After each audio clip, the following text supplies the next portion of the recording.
કાંકરેજ તાલુકાના ટોટાણાની જીવાદોરી ગણાતી બનાસ નદીના પટમાં રેતી ખનન કરતા તત્વ સામે ક્યારે કાર્યવાહી કરવામાં આવશે? ત્યારે ટોટાણા બનાસ નદીમાં એક પણ લીઝનો પરવાનો આપવામાં આવેલ નથી, તો પણ ટોટાણાની બનાસ નદીમાં રાત દિવસ મશીન ચાલી રહ્યા છે અને રાત દિવસ ગાડીઓ ભરાઈ રહી છે. લાખો ટન રેત ઉપડી ગઈ છે એવી પણ લોકમુખે ચર્ચા ચાલી રહી છે.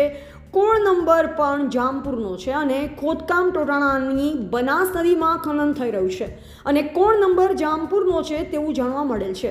એવું પણ લોકમુખે ચર્ચા ચાલી રહી છે કે 100 એકર જમીન ખોદી નાખવામાં આવી છે, તો કોની રહેમ નજર હેઠળ ખોદકામ ચાલી રહ્યું છે? કાંકરેજ મામલતદાર કે પછી બનાસકાંઠા જિલ્લા ખાણ ખનીજ અધિકારીઓની રહેમ નજર હેઠળ ચાલી રહ્યું છે?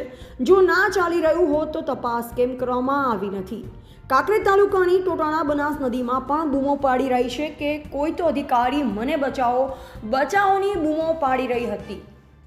કાં તો કાંકરેજ તાલુકાના મામલતદાર સાહેબ બચાવે કે પછી બનાસકાંઠા જિલ્લાના ખાણ ખનીજ અધિકારી બચાવે તે જોવું રહ્યું.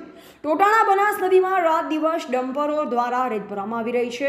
શું ખાણ ખનીજ અધિકારીઓ અને કાંકરેજ મામલતદાર સાહેબ જાણતા નથી? મશીન દ્વારા રેત ભરાઈ રહી છે અને લાખો ટન રેત આ ડમ્પરો દ્વારા ભરીને જઈ રહી છે તે નથી દેખાતા. ટોટાણા બનાસ નદીમાં એક પણ લીઝ પરવાનો નથી, તો પણ ખુલ્લેઆમ ગાડીઓ ભરાઈ રહી છે તેવું જાણવા મળેલ છે અને રોયલ્ટી પણ જામપુરની આપવામાં આવે છે. જો સ્થળ ઉપર જઈ ચેકિંગ હાથ ધરવામાં આવે તો નદીમાં 100 ફૂટના ખાડા કરવામાં આવ્યા છે તે તપાસ કરી અને દંડ કેમ આપવામાં આવતો નથી?